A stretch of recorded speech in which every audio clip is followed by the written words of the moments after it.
tolong manajernya copot deh. Copot, ini perintah. Viral Mentan Amran Sulaiman minta Dirut Pupuk Indonesia pecat manajer hambat penyaluran ke petani. Momen Menteri Pertanian Amran Sulaiman memecat sejumlah manajer perusahaan pupuk yang memperlambat penyaluran pupuk ke petani.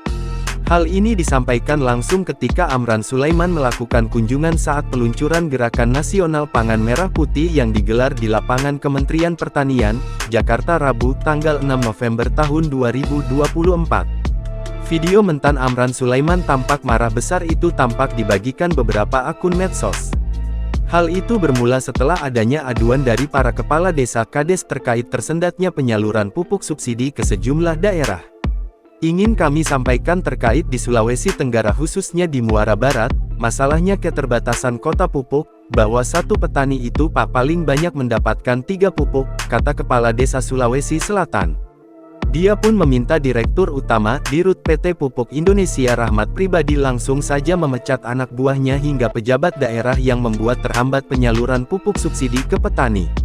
Pak Dirut, tolong manajernya dicopot deh. Ini perintah. Copot, cek masing-masing yang tidak sampai. Aku minta kabarnya dicopot. Ini perintah. Nggak boleh ditawar, tegas Amran dalam kegiatan Gerakan Nasional Pangan Merah Putih yang digelar di lapangan Kementerian Pertanian Kementan Rabu tanggal 6 November tahun 2024. Siap, kata Rahmat Pribadi. Sontak perintah Mentan Amran Sulaiman disambut riuh tepuk tangan dari audiens. Bapak Kepala Desa sabar, saya minta dicek nanti insya Allah manajernya dicopot, ini gak bisa ditawar, kata Amran. Melansir dari tribunnews.com, Menteri Pertanian Andi Amran Sulaiman menceritakan momen sebelum memecat pejabat Kementerian Pertanian Kementan yang terlibat korupsi.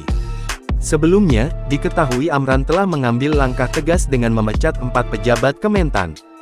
2 diantaranya seorang direktur. Download Tribun X sekarang, menghadirkan lokal menjadi Indonesia.